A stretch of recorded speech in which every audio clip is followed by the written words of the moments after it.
Descendez, mettez-vous dans les gradins, s'il vous plaît. Venez dans les gradins ou partez.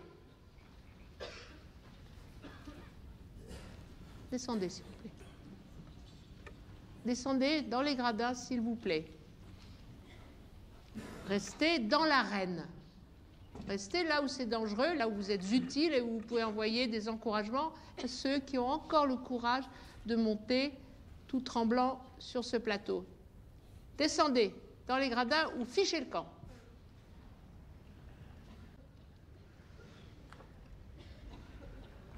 Silence, s'il vous plaît. Arrêtez de tousser. Arrêtez de respirer.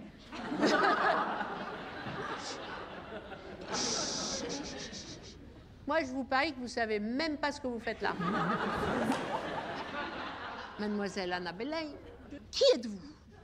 Je suis la fille de la servante qui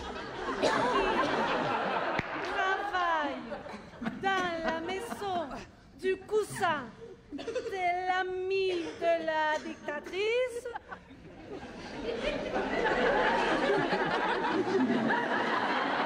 Qui est partie en vacances parce que... Continue. Et qu'elle a laissé la clé à l'ami du mari de mon oncle qui petit, mon oncle petit, qui est ami, qui a monté une maison de prostitution.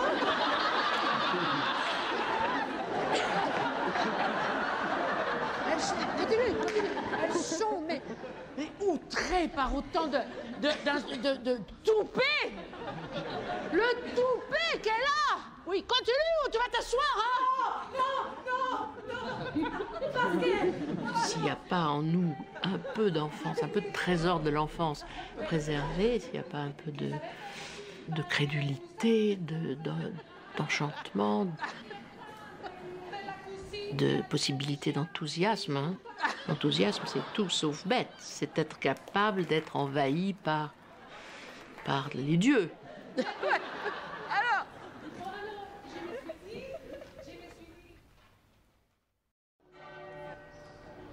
là où je me suis dit, je vais faire du théâtre, au fond, c'est quand j'en ai fait. Parce que bon, j'ai eu la chance de pouvoir aller 1 an à Oxford, apprendre l'anglais. Et là, il y avait un très très bon théâtre universitaire.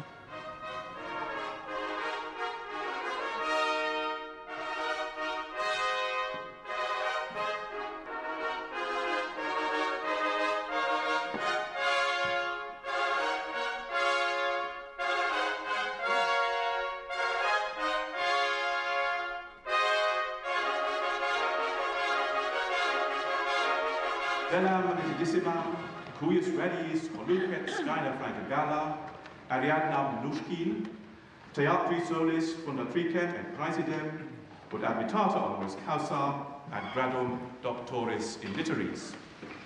Doctoris in litteris honoris causa.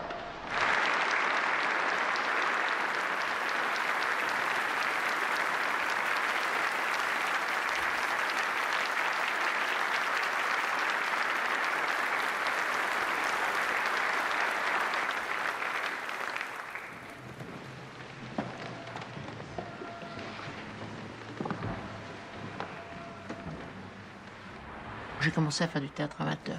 Et je me souviens très bien du jour où je suis sortie du Playhouse, un petit théâtre où on répétait. Je suis montée dans l'autobus et je me suis dit, c'est ta vie, voilà, c'est ça ce que je vais faire. Je me souviens encore aujourd'hui de la façon dont mon cœur battait, mais vraiment, c'était un coup de foudre. Je ne savais pas encore d'ailleurs si ce serait en tant que metteur en scène ou en tant que comédienne, mais j'ai très vite compris que ce ne serait pas en tant que comédienne, que je n'étais pas une bonne comédienne. Je pense que ce soir-là, quelque chose a dû me montrer que, voilà, qu'en fait, ce que je cherchais, je pense, depuis ma petite enfance, c'est-à-dire une action sur le monde, une possibilité de transformer le monde, était possible au théâtre. Marianne Mouchkine, Pourquoi avez-vous créé l'association théâtrale des étudiants de Paris? Enfin, je voulais faire du théâtre mon métier. Vous voulez faire du théâtre plus tard? Oui. En tant que quoi? En tant que metteur en scène, c'est vrai. Combien avez-vous de comédiens? Nous sommes, je crois, 42. Et comment les avez-vous choisis? Bien, je les ai choisis par rapport à leur personnage. Enfin, j'ai essayé de trouver des gens qui ressemblaient au personnage qu'ils allaient devoir interpréter. Au point de vue caractère? Oui, au point de vue apparence, au point de vue émanation. Et pourquoi cela? Parce que, voyez-vous, d'abord, ce sont des amateurs, donc ils ont quand même un énorme travail à faire pour atteindre la hauteur de leur personnage. Puis en plus, parce que moi, je n'aime pas beaucoup la composition. Même pour des professionnels, je trouve ça assez odieux. Quelle arrogance! Ce que j'oublie de dire, c'est que moi aussi, j'étais amateur et que donc, moi aussi, j'allais avoir beaucoup de travail. C'est l'ignorance qui s'exprime. Une certaine innocence aussi, je suppose. Si ce que j'espérais se passait, c'est-à-dire des amitiés, un groupe solide qui se forme, à ce moment-là, on pourrait se dire, bon, on crée une troupe, quoi. Ce mot magique de, ça y est, on part ensemble, on monte sur le bateau. Je ne voulais pas appeler ça, comme à l'époque, les troupes s'appelaient compagnie machin chose. Donc, je voulais pas... Donc, on cherchait. Et au bout d'un moment, on cherchait. Alors, on avait mis, je me suis... Bon, la beauté, la vie, la chaleur, la lumière, bon. Et c'est quand même Ariane qui a dit, qu'est-ce qu'on préfère dans la vie? Qu'est-ce qu'il y a de très agréable dans la vie? Et tout le monde a dit, bah, moi j'aime bien le soleil et tout ça. On va s'appeler Théâtre du Soleil.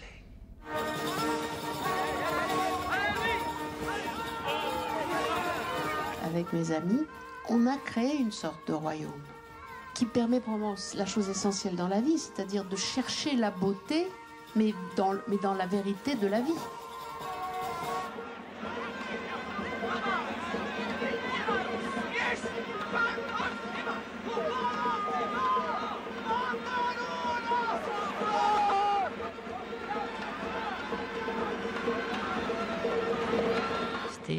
Voilà, on va être heureux. Voilà, on va s'amuser, on va être heureux et on va devenir évidemment le plus beau théâtre du monde.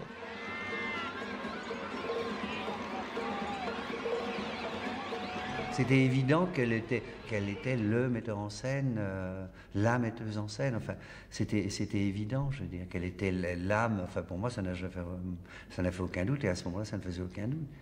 Elle proposait. Bon, c'est sûr, il y avait un collectif, c'est évident. Mais oui, bien sûr, évidemment. Les répétitions de la cuisine, il fallait vraiment un metteur en scène pour diriger ça. Je me souviendrai toujours qu'on répétait dans des endroits où on mourait de froid. Donc elle était assise, elle regardait, et puis on jouait les cuisiniers, et les cuisiniers disaient « Non, on sent pas la chaleur, et tout ça.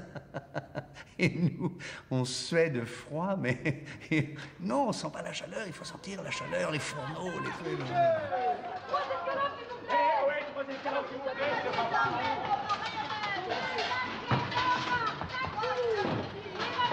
Et alors, qu'est-ce que t'as? Tu voulais voir que les escalopes des tombes? Eh, qu'est-ce que ça peut te faire pour maintenant, les raouches? Ça l'en fait rire, va!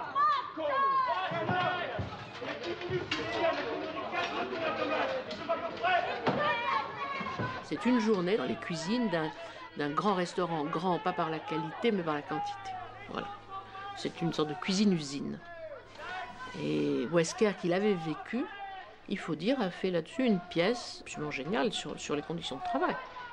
Et je dirais, entre guillemets, hyper réaliste, avec ce léger détail qui est, je trouve, moi, le coup de génie de la pièce, qui est qu'il n'y a pas de matière, c'est-à-dire qu'ils passent leur temps à cuire du poisson et préparer des poulets, faire des gâteaux, etc.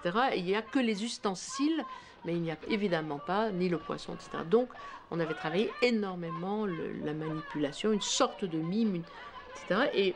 Et c'était beau parce que c'était ça qui faisait justement la théâtralité.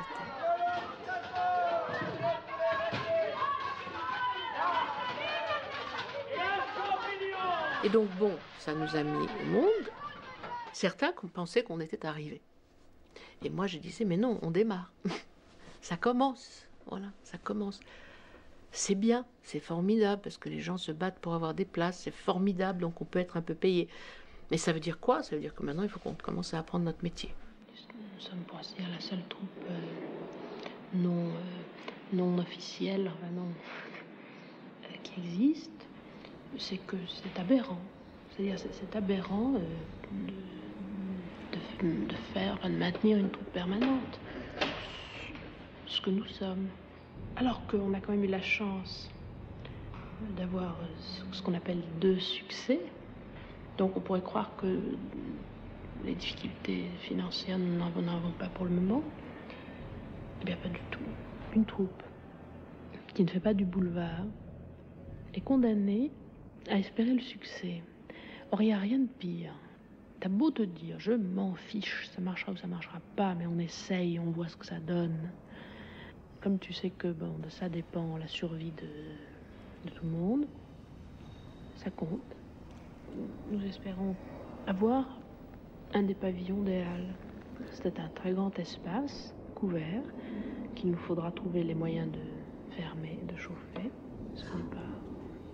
Quelle folie, ça. Loin de là, qui est léger, métallique, sans problème de sécurité. La colère qui me vient quand je vois ça. Étrangères qui ont du mal à trouver des théâtres assez grands ou même déjà, qui aiment beaucoup ce projet. C'est vital maintenant. C'est vital où on s'en ira. Si vraiment la France devient un pays où ni les musiciens, ni les danseurs, ni les acteurs, ni les metteurs en scène peuvent travailler, on ira ailleurs, dans un pays francophone quelconque, et puis voilà. J'ai vécu la destruction des Halles comme une immense injustice, une connerie. Voilà. Je l'ai vécu comme une vulgaire connerie. Et chaque fois que je leur vois ça, c'est une perte du patrimoine de Paris, bien sûr, mais de la France. C'est des gens qui ont abîmé le patrimoine. Il y avait tout. Ils ont arraché ça, ils ont fait un trou qui est resté un trou, je ne sais combien d'années. Et pour moi, les Halles, c'est l'échantillon de la bêtise et du cynisme politique, du courte-vue. Et en plus, je regardais ça, et je me disais, mais c'est exactement ce que Sarkozy est en train de faire à la France. Ce que Giscard a fait avec les Halles, Sarkozy le fait, mais à l'échelle de la France entière. Le festival va se terminer, on sera avec plus de 23 millions de dettes, sans un lieu, je ne parle même pas d'un lieu de représentation, mais on n'a même pas un lieu pour entreposer les décors, pas un lieu de répétition, enfin, je pense que c'est la même situation pour nous. Puis voilà, et que... Avec la perte de l'espoir d'être une des troupes qui aurait eu accès aux Halles, on a eu un moment de très grande inquiétude, parce qu'on sent bien qu'il nous faut une maison. On est arrivé en août 1970 et c'était un vrai désastre. C'est-à-dire qu'on avait des bâtiments qui étaient sur la droite, complètement délabrés.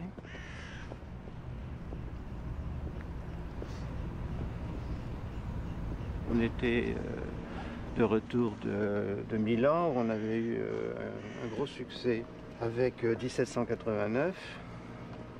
On cherchait des endroits pour représenter ce spectacle en France, qui avait été conçu sur la base d'un terrain de basketball. Et en fait, on ne trouvait pas. Et je me rappelle qu'on était en réunion en train de décrire un local vide comme une page blanche. Et en fait, on était en train de décrire l'endroit où on était. Mais évidemment, c'est absolument impraticable. Et on a décidé de faire en sorte qu'on puisse accueillir le public, c'est-à-dire au niveau du confort, puis à celui de la sécurité, évidemment.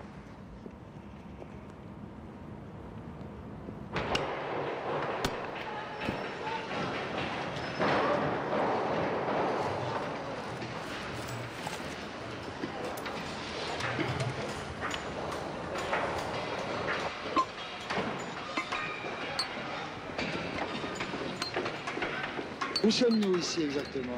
Nous sommes dans une ancienne cartoucherie militaire qui a été abandonnée par l'armée il y a environ 3 ans. En principe, c'était un lieu qui nous servait aux répétitions, aux constructions de décors. Et étant donné notre situation financière et surtout notre non-lieu sur Petit, on a décidé de l'aménager en salle de spectacle, et ce en 3 semaines, parce qu'il est évident qu'on a besoin de jouer le plus vite possible. Ça a été un miracle, c'est pas une chance, ça a été un miracle. Oh, je pense qu'on aurait survécu, mais ça a été un moment où la compagnie avait tellement besoin d'une maison, et on l'a trouvée.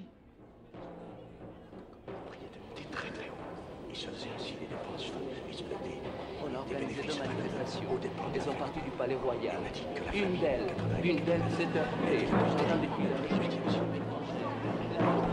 la nouvelle est arrivée à Paris. Et faire quelque chose.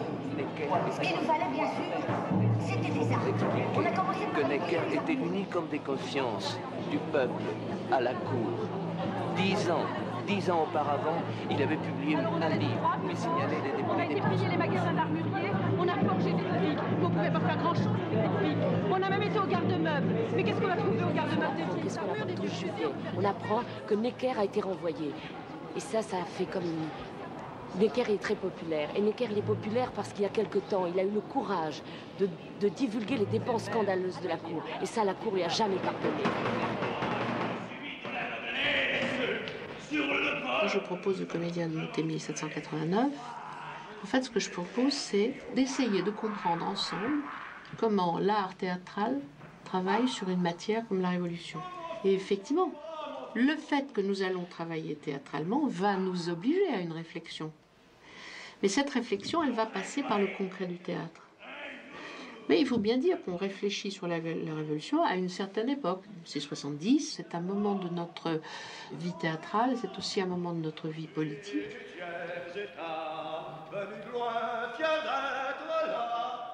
Baissez-moi un peu. Encore un peu. Est-ce que 1789 est une reconstitution historique? Non, je pense que même au théâtre, il n'y a pas de reconstitution, quelle qu'elle soit. Enfin, je pense qu'il y a une interprétation, il y a un éclaircissement, il y a une image donnée qui est d'ailleurs subjective, enfin, qui est partielle. Je ne pense pas qu'il y a de reconstitution historique. Je crois que alors s'il y a une volonté de reconstitution, il y a un mensonge immédiat. Enfin,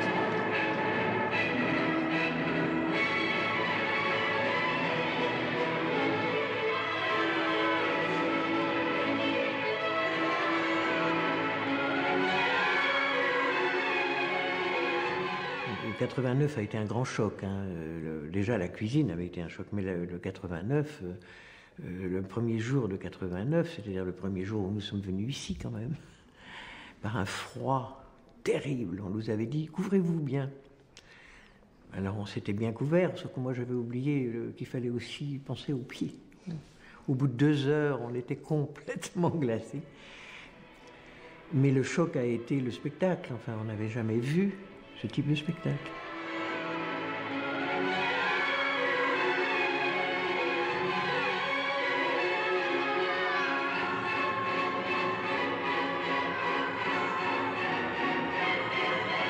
Le Soleil est devenu un théâtre phare, en fait, de ce qu'on appelait le jeune théâtre. Et en ayant un lieu précis, il a acquis une grande visibilité.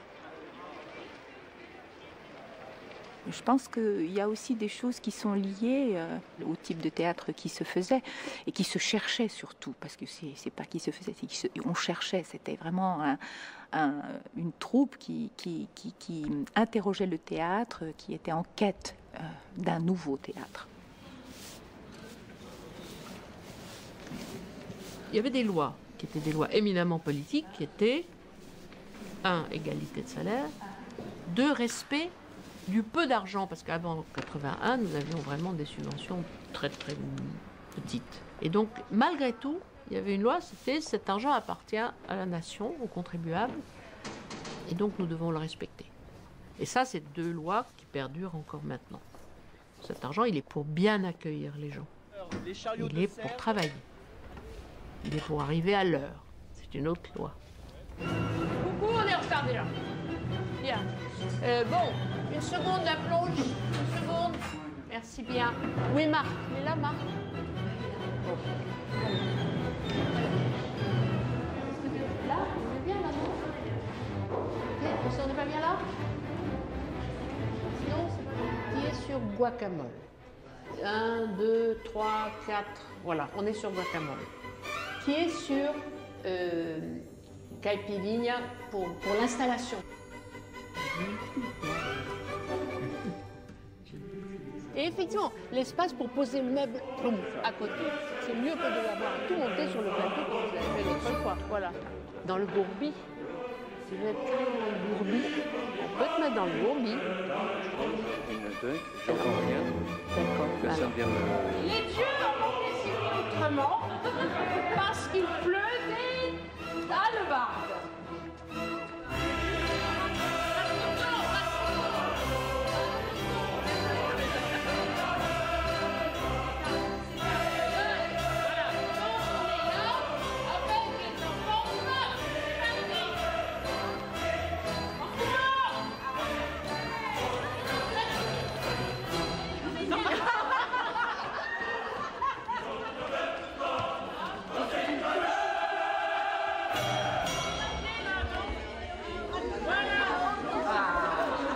Le thème de ce petit stage que nous allons faire, de 5 jours, va être le naufrage, l'île déserte.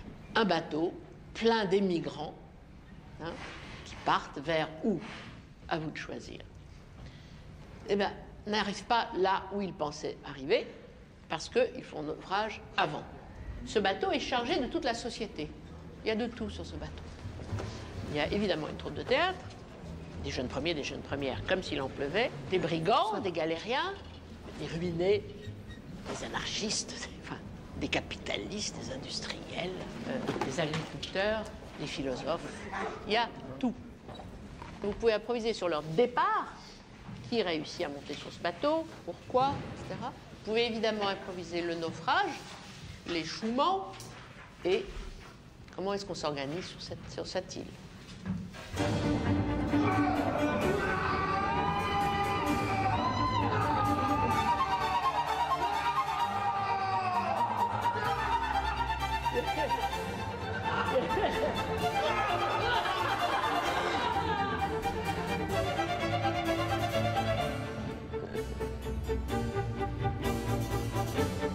Tout le monde peut essayer tous les rôles, tout le monde, les hommes, les femmes, essayent, donc apportent leur écho, apportent leur petite pierre à tous les rôles. On cherche beaucoup, on cherche beaucoup.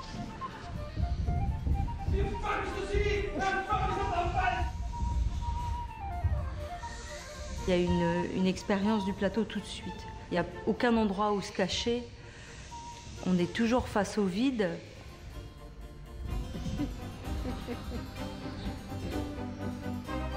Elle nous laisse totalement libre à la fois de faire ce qu'on veut, mais c'est, comment dire, ça demande, oui, ça demande d'être en proposition tout le temps. Ça demande...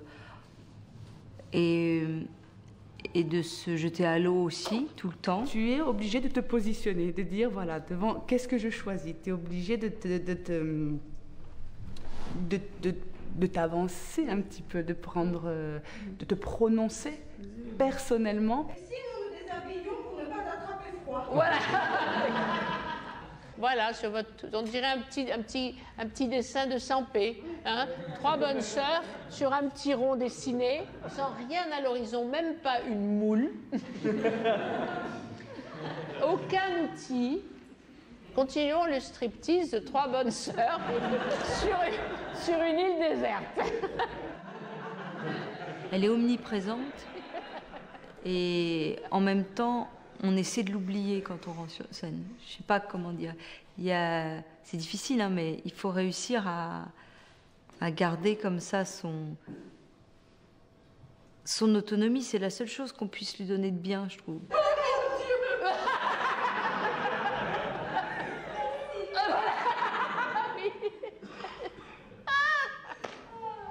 Et elle défait ses cheveux. On connaît une sœur. Hein, là, on la connaît bien quand même. donne naissance en fait à des personnages en travaillant vraiment en profondeur, en faisant venir des personnages, en travaillant avec les autres. On donne vraiment une matière entière. C'est vraiment, on donne une chair. Mais on peut aller, c'est ça on peut aussi aller jusqu'à une vraie transformation. Et ça aussi beaucoup grâce aux autres. C'est ça qui est incroyable, c'est que même si on travaille le même rôle, on ne travaille pas du tout de la même manière. Et à un moment donné, le personnage va devenir une évidence. Donc, mais ça ne se sera pas fait sans l'autre. Et c'est comme ça qu'on avance. Quelqu'un propose quelque chose et ça ne correspond pas du tout alors. Non, c'est pas ça. Alors pourquoi c'est pas ça, on ne le sait pas, peut-être pas encore. Mais on sait que c'est pas ça. Donc, et comme ça, on chemine. Alors, si quelqu'un va plus loin et rien... Voilà, c'est ça. Alors là, on comprend parce qu'on voit.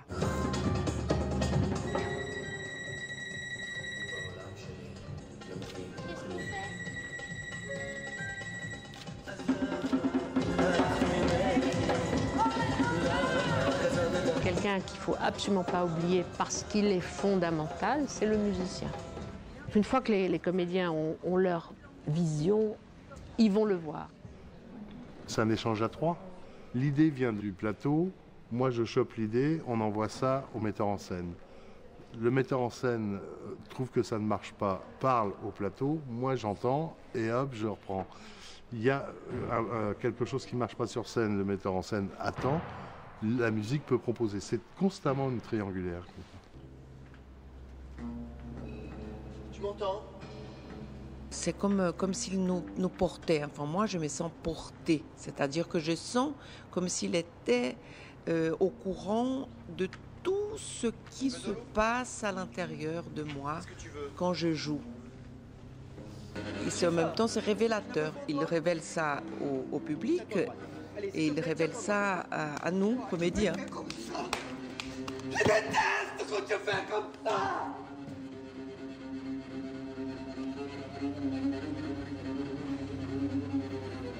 Jean-Jacques, il donne tout le temps. Il donne selon ce qui est en scène, selon la tonalité de la voix, selon l'état du moment évidemment, selon la scène évidemment, mais presque selon le rythme des battements du cœur de tel acteur, de telle actrice, de la respiration qu'il perçoit dans son dos.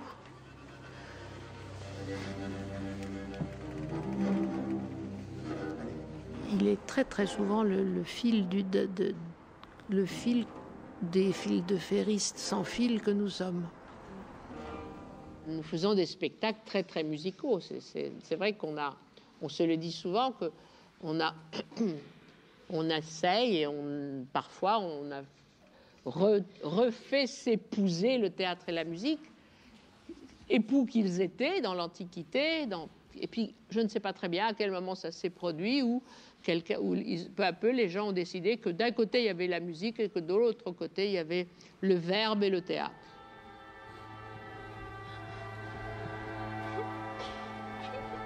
Je pense que l'enchantement, cette entrée comme ça dans ce grenier de l'enfance, je pense qu'effectivement, il y a cette joyeuseté qu'il faut réussir malgré la peur, etc. Il faut que le corps sache qu'il est déjà sollicité, qu'on compte sur lui. Il y a un échauffement de l'imagination. Et cet échauffement de l'imagination passe par le corps. Ça, j'en suis certaine.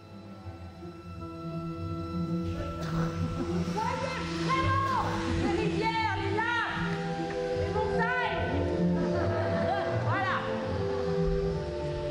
Il n'y a pas un tout petit tapis là pour eux. Tout petit tapis là. Allez. Allez. Attention. Les merveilles du monde! Les merveilles du monde! Avancez sur le tapis, avancez plus, au bord du tapis, au bord, voilà!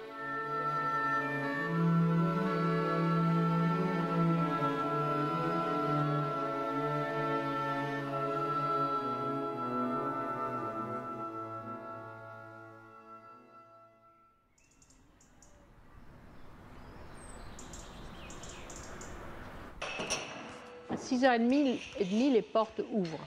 Et donc, tout est prêt pour accueillir le public. Le public a 1 heure pour se calmer. Moi, je dis toujours, les comédiens mettent leur masque et le public enlève le sien. On va raconter une histoire à 600 personnes qui vont la vivre ensemble. C'est une utopie.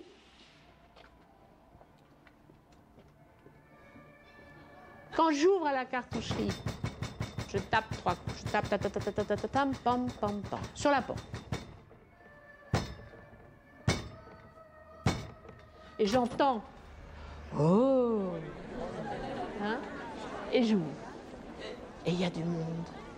C'est pas extraordinaire, ça? Qu'à notre époque, au terminus du château de Vincennes, j'ouvre la porte et il y a du monde. C'est-à-dire les gens font cet effort. Au lieu de rentrer chez eux, ils viennent au théâtre. Madame, vous allez choisir vos places tout de suite. Depuis 1780. Eh bien, heureusement que tout le monde ne fait pas comme vous, parce qu'on serait pas gras. Ah, j'aime bien les gens qui se vantent de ne jamais être venus, c'est extraordinaire, ça. Madame, vous attendez quelqu'un qui a votre billet. Vous voulez aller voir s'il ne l'a pas laissé à votre nom à la caisse, parce que c'est... Ah, ils arrivent, d'accord. Oui, c'était pour... Vous pouvez ressortir, vous avez numéroté vos places. Oui. Alors, vous êtes libre comme... Ah ben, manger, c'est là. Ah, c'est là. Pour manger, c'est là.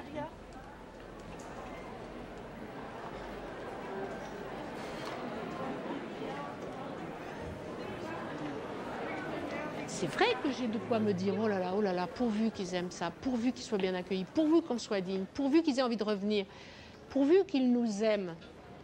Et j'allais dire, pourvu qu'ils nous aiment comme nous les aimons. C'est vrai que c'est la plus directe héritière, quoi, du mouvement Villard, quoi.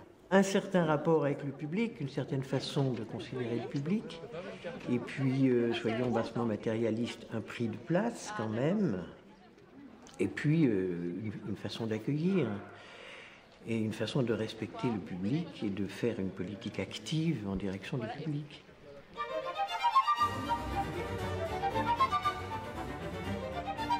On y va alors. Benoît.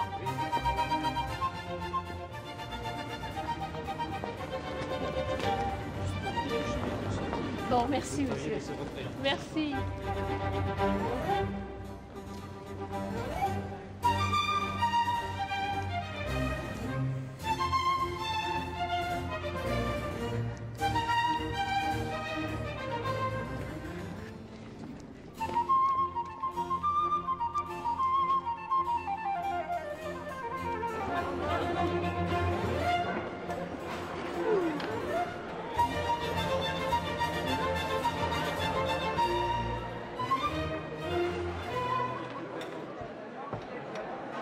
Quand on ouvre la porte à un public, on a charge d'âme, à tout point de vue.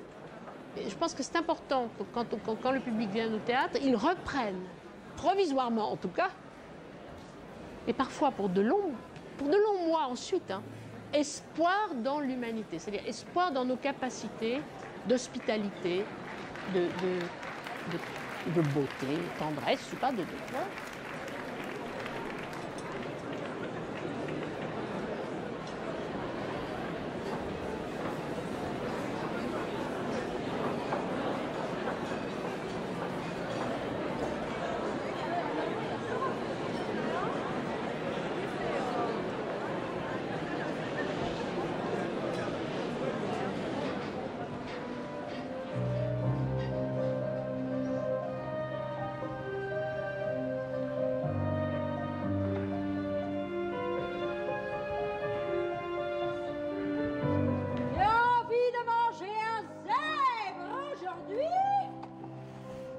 Petit zèbre dodu, je vais faire de la chair à pâté avec mon petit zèbre. Ouh, j'ai très faim. Je suis très en colère aujourd'hui.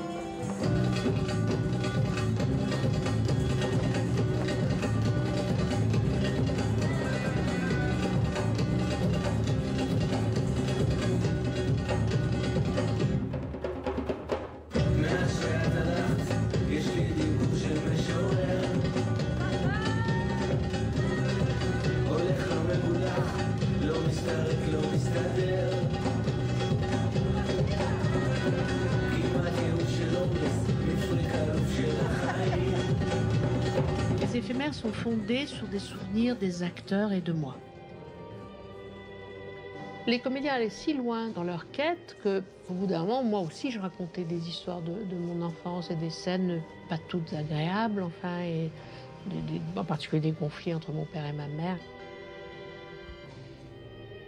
Ce à quoi je ne m'attendais pas, c'est que des comédiennes, sur certains de mes récits, les ont pris avec intrépidité et les ont incarnés. Maman, qui va s'occuper du jardin?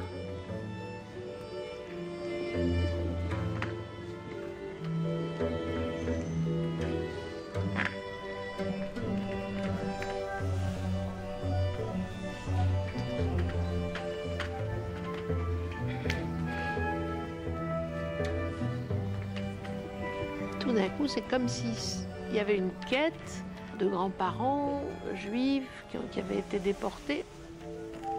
Donc vous me dites que vos grands-parents ont été déportés? Oui. Mais quand? Comment? Tout ça, je ne sais pas. Elle ne m'a jamais rien dit. Je n'ai jamais rien demandé. Excusez-moi. Mais ne vous excusez pas.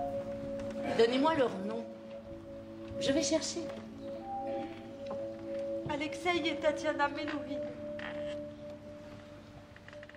J'étais très reconnaissante, je crois. Je crois que j'étais très surprise quand j'ai compris que Delphine faisait ça, quand elle prenait ce petit récit que j'avais fait. Et quand ils ont joué mes grands-parents, tout ça, j'étais très... Je sais pas, j'étais reconnaissante auprès des comédiens de faire ça. Parce qu'au fond, je ne m'attendais pas du tout au début à ce qu'ils fassent. Je pensais qu'ils seraient plus pleins ils ne seraient pleins que de leurs propres histoires.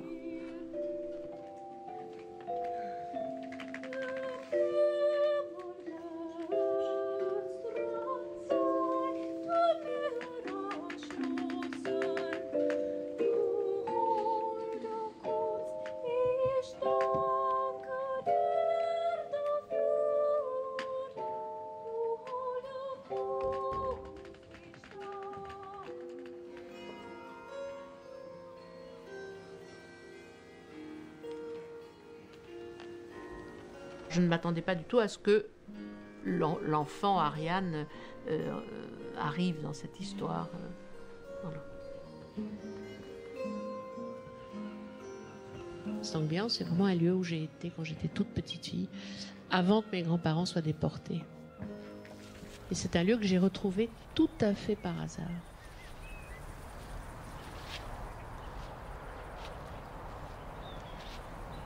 Je me souvenais d'images que j'avais passées un dernier été ou une petite période de vacances avec mes deux grands-parents en 42 ou 43. Peu d'images, mais très précises. La vase de la plage, la cueillette des couteaux. Ils ont été déportés, vos grands-parents. À quel moment vous avez su qu'ils l'étaient? Oui, parce que je l'ai su très vite, sans tout bien comprendre. D'ailleurs, j'ai mis beaucoup de temps à comprendre, de toute façon, le pourquoi de la chose. Mais quand j'étais petite, je me souviens, ils ont reçu une lettre de Drancy. Mon père a reçu une lettre de Drancy. Et c'est là... Enfin, c'était évidemment la première fois que je voyais mon père pleurer. Et ça a été une des rares fois où je l'ai vu sangloter.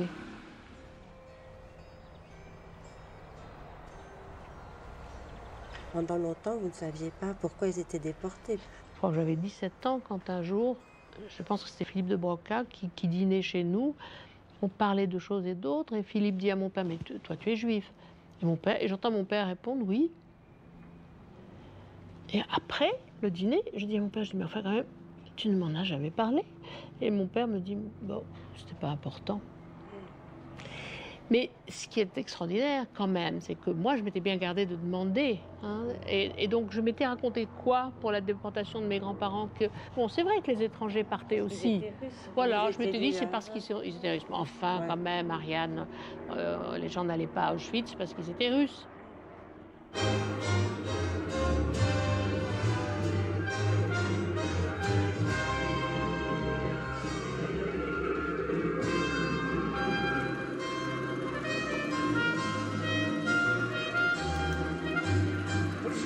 page dans ce film, le réalisateur John Ford a pris 13 acteurs de la région. Pour moi, le cinéma, c'était mon père. Mais ce ne sont pas des vrais. Donc on a fait rentrer le cinéma.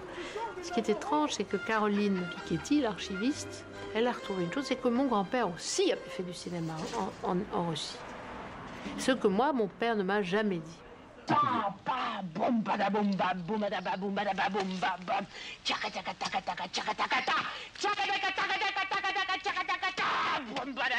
le temps ? 300 figurants, 500 masques, 800 costumes, un budget d'1,5 milliard de centimes, la cartoucherie de Vincennes transformée en annexe d'Hollywood, un film qui durera 4 heures, animé par une équipe qui fonctionne en partie en coopérative ouvrière. C'est vraiment une étrange superproduction. J'ai proposé de faire un film sur Molière après l'âge d'or parce que je pense qu'il y avait une grosse crise dans la troupe. Nous traversions une crise d'adolescence. C'était en 77, hein, donc on avait 13 ans. Bah oui, on avait 13 ans. Donc on était adolescents. Et on était arrogants et méchants comme des adolescents. Et je pense que j'avais envie de dire des choses et que, étant moi-même une adolescente, je n'arrivais pas à les dire sur mon rêve, sur aussi dire à la fois que ce qui était en train de nous arriver faisait partie de la vie d'une troupe et en même temps que ça pouvait aussi faire partie de la mort d'une troupe. Et donc, au fond, j'avais envie, par la troupe de Molière, par son itinéraire d'homme, pas de génie d'ailleurs, hein, mais son itinéraire de comédien, d'auteur, de metteur en scène, de raconter qu'est-ce que c'est qu'une vie de théâtre, qu'est-ce que c'est qu'une vie qui est fondée sur l'art, bien sûr, mais aussi sur l'amitié ou le manque d'amitié, sur l'amour, sur l'argent, sur la lassitude, sur l'égoïsme, l'égocentrisme, la vraie générosité. Les raisons, au fond, étaient intimes. Bon, après, on fait la proposition de faire un film sur Molière. Ça devient forcément autre chose. On sort disons, de cette petite douleur qui donne cette idée, et on rentre dans la vraie aventure et du cinéma et du théâtre. Comment parler du théâtre au cinéma, comment parler d'un homme de théâtre, et puis comment montrer comment cet homme a à la fois appartenu à son siècle, lutté contre son siècle, enrichi son siècle, compris son siècle.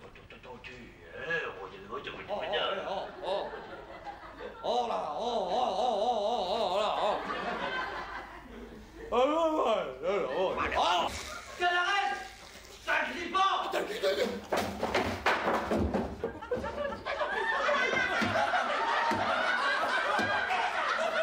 Je pense que le chemin qu'a suivi Ariane Mouchkine est un chemin un peu identique à celui qu'a suivi Molière. Je veux dire que toutes les troupes de théâtre, les bonnes comme les mauvaises, suivent le même chemin, les mêmes difficultés. Et je sais que le Théâtre du Soleil, Ariane Mouchkine et son équipe ont vécu à peu près la troupe de Molière. Et pour finir, Alexandre Mnouchkine, 81 ans, le grand ancien du cinéma français. Dès 1945, il a produit des films innombrables, dont Les Parents terribles, Fanfan la tulipe, L'homme d'Oriot, La balance et Garde à vue. Moi, ce qui m'amuse, c'est de mettre la main à la pâte, ça m'amuse de participer, de connaître tout le monde, de voir comment ça se fait, et puis de donner mes idées aussi. Certaines choses ont été faites parce que j'étais là. Bon, il ne faut pas oublier qu'on vit pendant 6 mois avec les mêmes gens. Il faut que ça soit une équipe soudée, il faut qu'on s'aime, il faut que le jour où le film est terminé, les gens le regrettent. Ça fait partie du succès du film et ça se voit à l'écran qu'on l'a fait avec amour, qu'on l'a fait avec passion et qu'il faut que l'équipe soit fière de ce qu'elle fait. Quand il dit qu'il faut que les gens soient heureux sur le tournage, je pense que ça c'est quelque chose qu'il réussissait à faire, absolument. Je ne suis pas sûre qu'il me comprenait très bien, mais il m'aimait beaucoup. Et ça n'a pas été un père censurant du tout. Je crois qu'il espérait de moi. Voilà. Même si c'était un homme, ça s'entend. Hein, il n'était pas profondément moderne, mon père, mais Il n'était pas... Donc, mais voilà, il espérait de moi. Et, alors on s'engueulait beaucoup, parce qu'évidemment, il aurait aimé que je fasse autre chose, enfin comme tous les parents. Mais au fond, dès que je lui prouvais que voilà, que j'avais raison de vouloir faire ceci, comme ça, il m'aidait. Il m'a ouvert le monde, il m'a pas fermé le monde, il m'a ouvert le monde.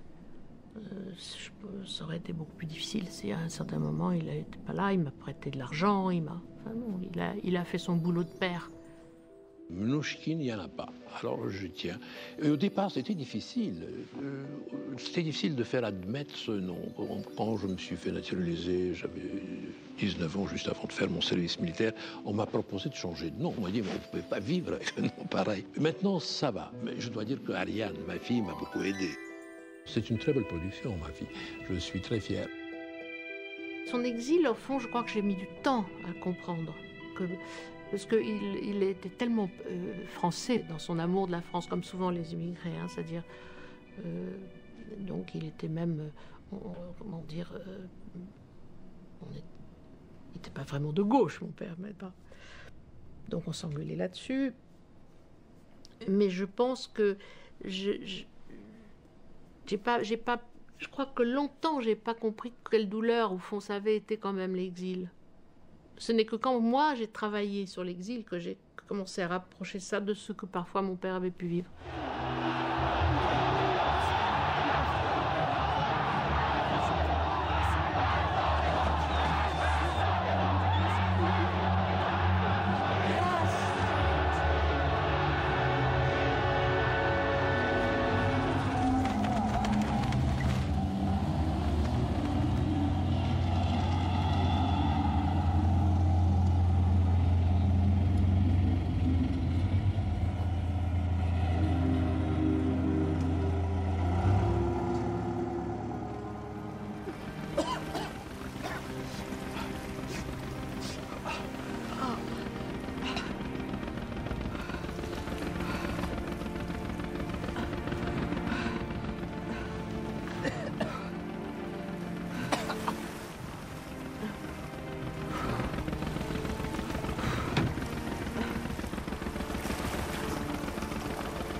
L'histoire du soleil est liée au voyage.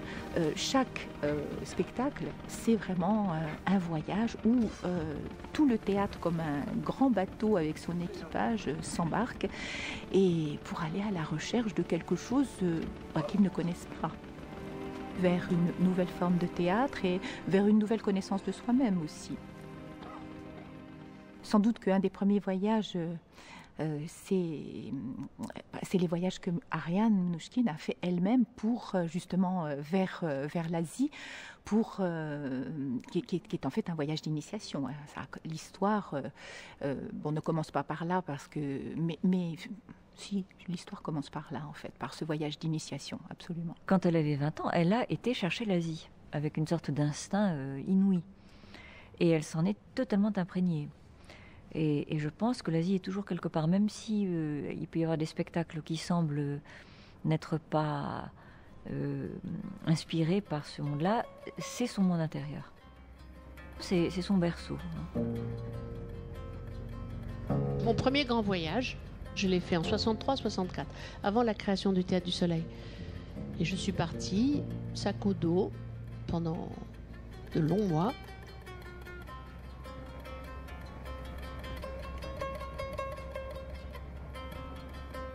C'était un voyage dont je rêvais depuis 10 ans, enfin peut-être plus même. Je ne vais pas là où je voulais aller au début, je voulais aller en Chine. Je n'arrive pas à aller en Chine parce qu'on ne me donnait pas mon visa, très bien, je vais ailleurs. Je vais en Inde.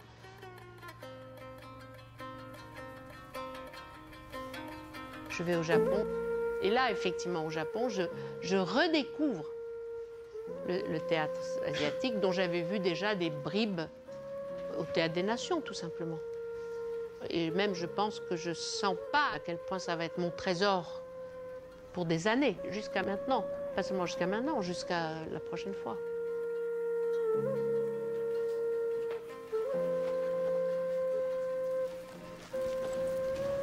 Au fond, je crois que pour moi, tout était métaphore, tout était ritualisation de la vie quotidienne, tout était gestuel, tout était théâtre d'une certaine façon.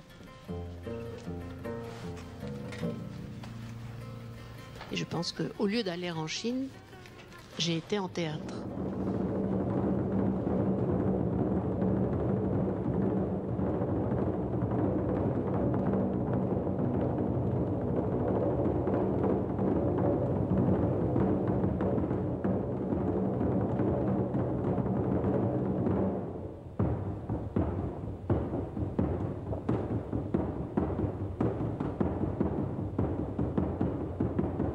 Les seules civilisations qui ont gardé cette tradition de théâtre, et ce travail sur le masque, sur le corps, sur le travail de l'acteur, sont soit le Japon, soit l'Inde, soit le Bali. Ça donne une certaine façon de traiter le monde de la chevalerie, de la féodalité.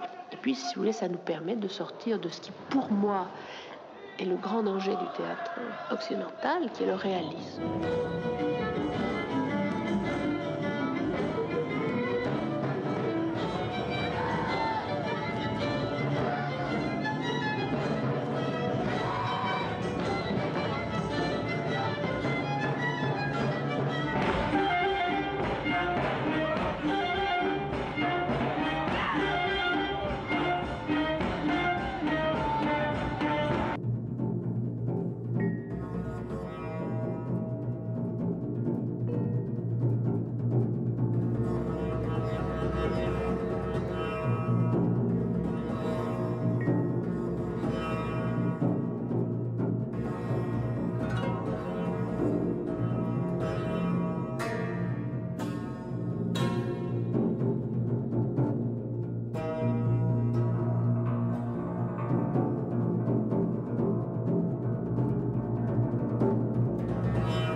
C'est une œuvre, quoi. C'est-à-dire qu'avec des inattendus, il y a à chaque fois quelque chose qui est radicalement nouveau.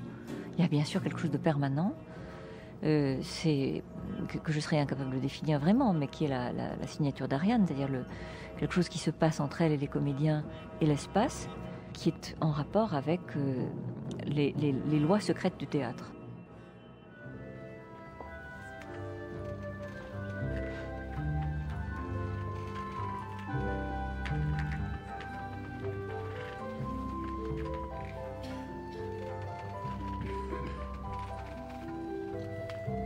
Quand on s'aventure dans un spectacle, chaque fois, c'est évidemment le grand inconnu. Hein.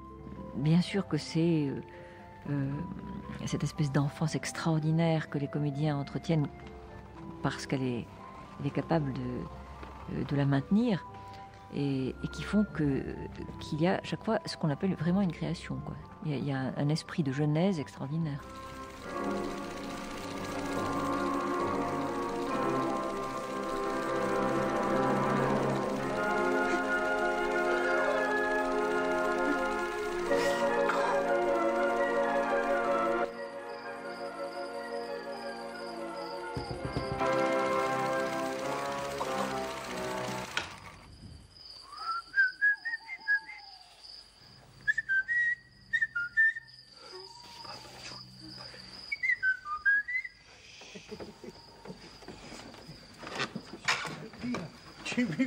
Oh, madame. Oh, madame. Aziz. Fagati Kopimundi.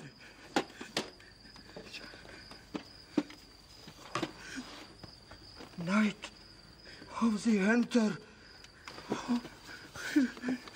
Charles Lawton, director. Metro Goldwyn Mayer, 1955. Robert Mitchum, Shelley Winters, Liliane Guiche. Il y a une vocation, il y a, je dirais, un horizon politique du théâtre qui n'est pas à l'intérieur, qui n'est pas démonstratif, mais qui est toujours là. Il y a une continuité éthique, c'est-à-dire que même si c'est pas du tout calculé, parce que c'est pas pour ça, on ne peut pas faire du théâtre avec des bons sentiments, pas plus que, etc. Mais qu'il y ait une position éthique, c'est-à-dire qu'il y ait intérieurement une sorte d'attitude spirituelle qui songe à ce que c'est que l'homme, à ce que c'est que l'humain, à ce qu'il est malheureusement, à ce qu'il pourrait être moins malheureusement, etc. Ça, c'est toujours là.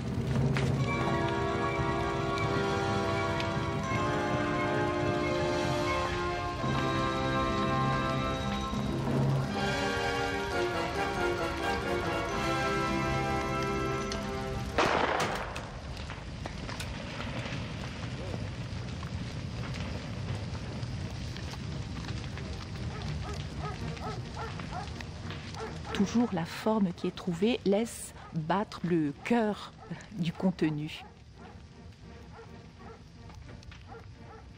Avoir la possibilité justement de changer de monde tout en restant dans celui-là, c'est quand même merveilleux.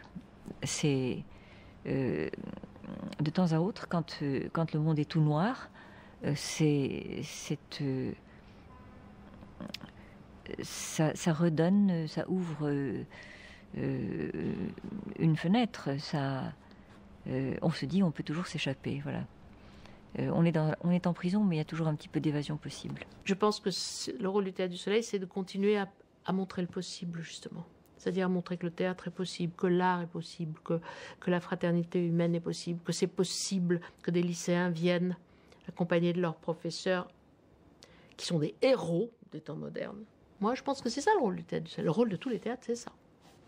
C'est ça. C'est d'une certaine façon, c'est de réenchanter l'histoire, de redonner du désir, de l'espérance, du courage, de l'appétit, de l'esprit. C'est ça notre rôle.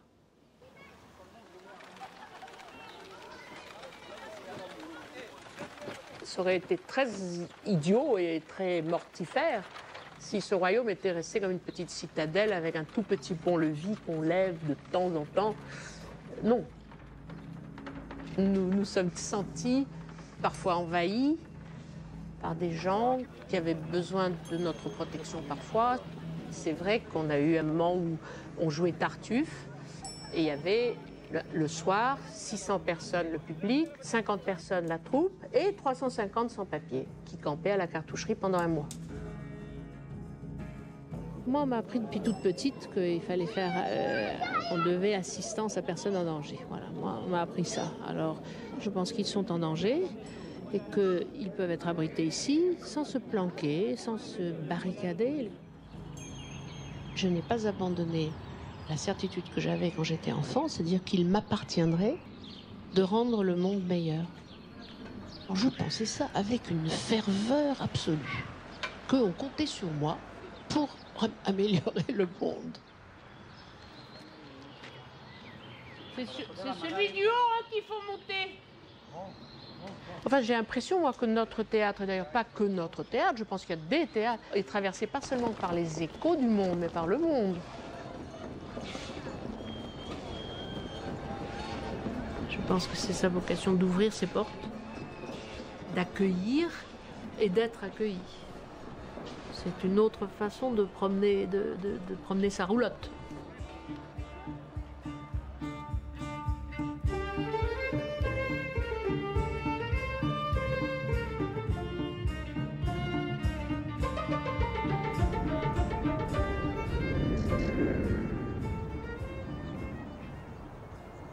On est parti en Afghanistan un mois à Kaboul faire un stage. Et là, il s'est passé quelque chose d'extraordinaire. C'est qu'à la suite de ce stage, il y a un théâtre, il y a un groupe de théâtre qui est né là-bas. Qui s'appelle le Théâtre du Soleil, qui s'appelle le Théâtre Haftar. Ce sont des gens très très doués, qui ont un courage extraordinaire. Tu dois pouvoir te mettre à la place d'une femme ici. Toi qui es un acteur, vous qui êtes un acteur, habillez-vous en femme, mettez un chadri, sortez dans la rue. 1 heure. C'est là, voilà, ça c'est déjà un début de travail d'acteur. Vous auriez honte. Qui va le dire? Si ce n'est pas vous les artistes, qui va avoir ce courage? Comment tu peux continuer à t'imaginer qu'un pays peut se développer économiquement avec la moitié de sa population tenue à l'écart? Qui va le dire si vous ne le dites pas?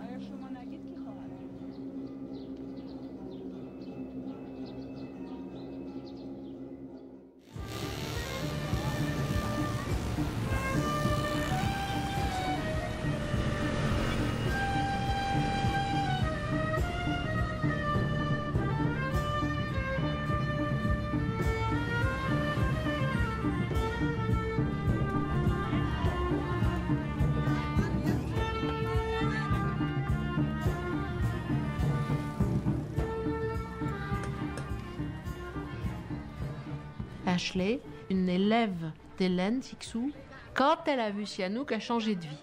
Elle a appris le khmer et elle avait toujours dit un jour je ferai monter Sihanouk. Et tout d'un coup elle me dit je veux le faire. Et donc nous on s'est dit bon alors on y va, on l'aide. Et ils vont monter Sihanouk, oui. Voilà, oui, oui, voilà, oui, c'est voilà.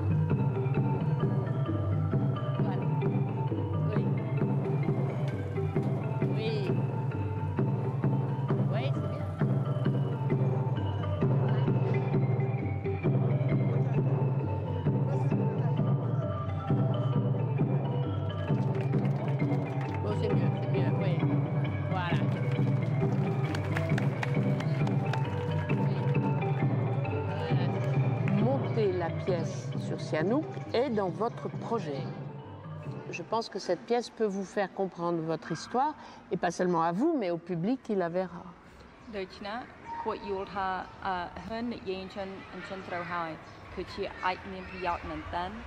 Moi, je pense que vous pouvez très bien y arriver et que ça peut être tout à fait splendide, mais que c'est un travail énorme pour plein de raisons dont on parlera peut-être dans les derniers jours. Mais il y a une raison dont je voudrais parler dès aujourd'hui, c'est qu'il y en a parmi vous qui lisent très bien, il y en a qui savent lire, mais qui ne savent pas bien déchiffrer une pièce, et puis il y en a qui ont du mal à lire, tout simplement. Donc moi, c'est ce que j'ai dit à Ashley, j'ai dit que dans les prochains mois, il ne peut pas rester dans ce groupe un jeune homme ou une jeune femme qui ne lise pas parfaitement.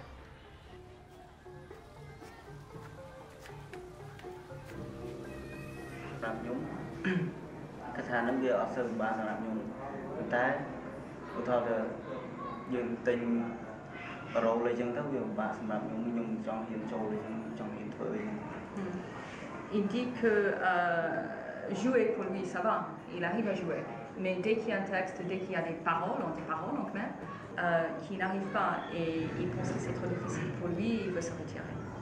Il pense éventuellement se retirer, si jamais. Shamran, tu ne peux pas me répondre ça. Tu ne peux pas me dire non, alors s'il faut apprendre à lire, je me retire. Tu ne peux pas. C'est pas digne de toi. Tu dois apprendre, c'est tout. Tu dois finir d'apprendre à lire. Tu comprends? Tu ne peux pas. Tu ne peux pas refuser ça. Tu ne peux pas refuser. Ça fait partie de ta route d'homme, d'artiste, de citoyen cambodgien. Tu ne peux pas te laisser faire ça. Tu vois, on ne doit pas te faire ça. Rien ne peut te faire ça. Tu ne mérites pas ça, tu ne mérites pas de ne pas savoir lire. Voilà, tu ne mérites pas de ne pas savoir lire. C'est une arme d'oppression, l'analphabétisme même. C'est une arme d'oppression. Or, un artiste, c'est quelqu'un qui se, tu vois, qui se défend, enfin, qui non seulement, à la limite, qui subit l'oppression, mais qui l'éclaire.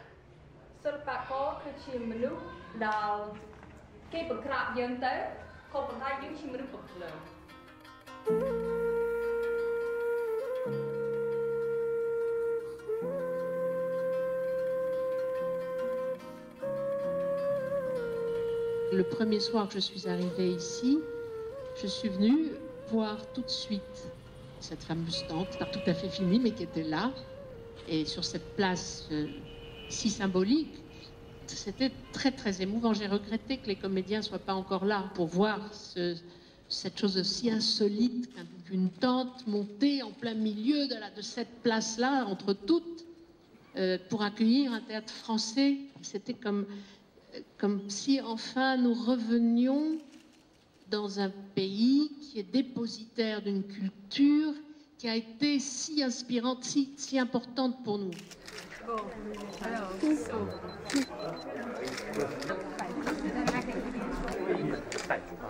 Voilà.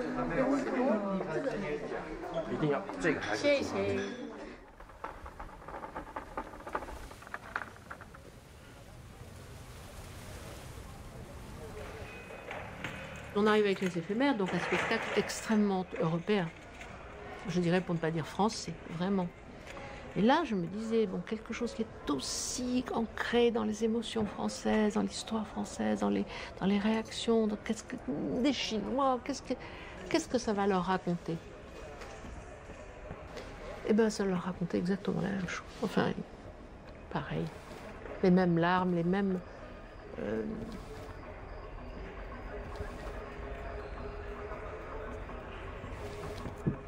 Et il y avait des choses très belles, hein, parce qu'ils étaient assis devant le chapiteau, sur une longue ligne, je sais pas, 5-6 heures avant.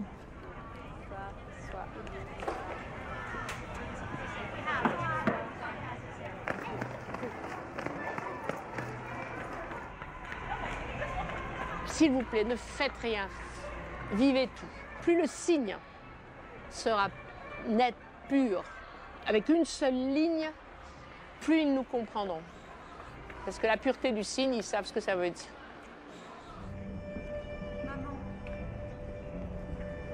qui va s'occuper du jardin? Je crois qu'il n'y connaît rien.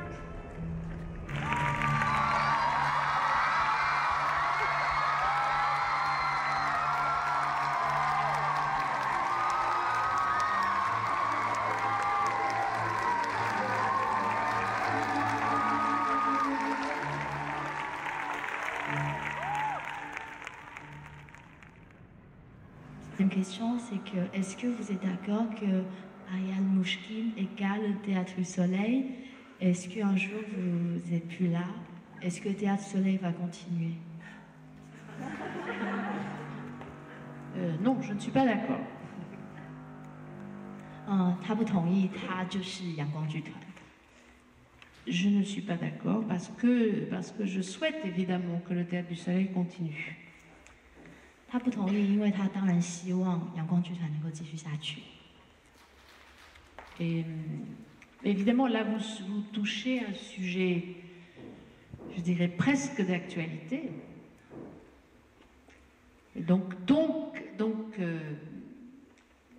je dirais, peut-être pas douloureux aussi, d'ailleurs, un petit peu douloureux, en tout cas brûlant. Il est évident qu'à un moment donné, j'ai moins de force. Et je dirais, j'ai moins de force de consolation. C'est pas que j'ai moins de force, c'est pas grave que j'ai moins de force physique, c'est pas grave. Il y a plein de gens au Théâtre du Soleil qui ont plein de force physique, c'est pas ça. En fait, ce qui est important quand on dirige une troupe, c'est d'arriver à se consoler très vite des chagrins. Et au fond, je sens que ce sont mes forces de consolation qui sont moins grandes. Je me console moins vite. Et donc, c'est ça qui va être en jeu, je crois.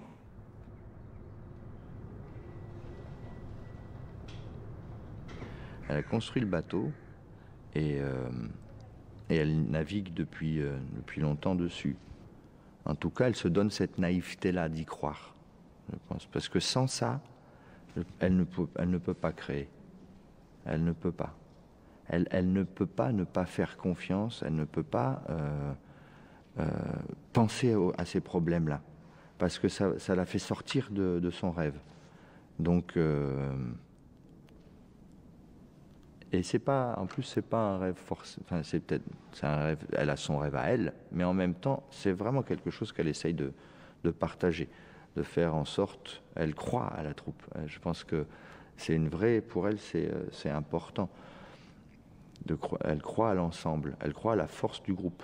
Le groupe, c'est fort et en même temps, des fois, on est perdu dans un groupe. Enfin, il y a quelque chose où ça peut être écrasant aussi. On peut ne plus savoir, nous, qu'est-ce qu'on ferait citoyen, qu'est-ce qu'on ferait comme comédien seul. Enfin, je veux dire, quel serait notre moyen de réagir? C'est pour ça, quand je parle de transmission, c'est quelle est notre autonomie à nous sans Ariane?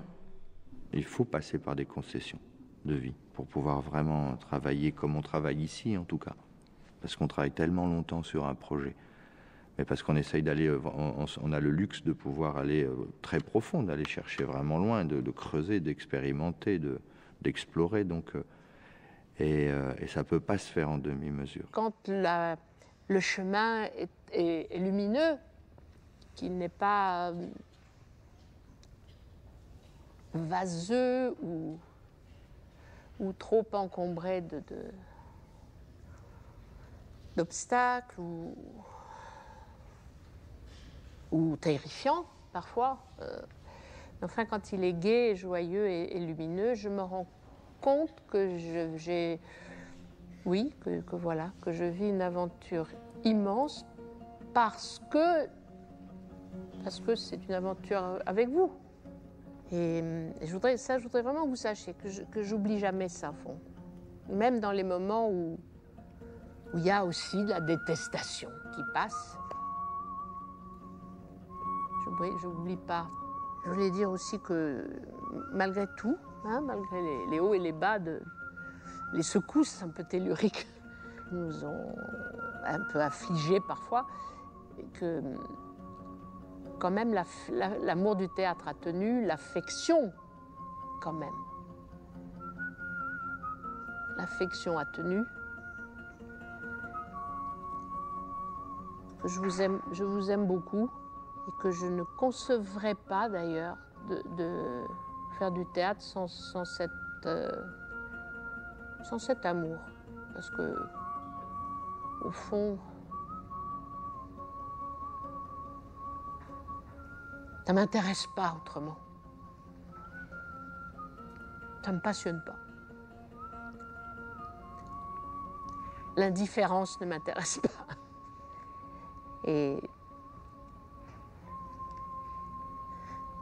Mais même si ça complique les choses, j'ai besoin d'éprouver pour vous de l'amour et d'espérer que vous en éprouviez souvent, sinon toujours, mais le plus souvent possible, pour moi. Voilà.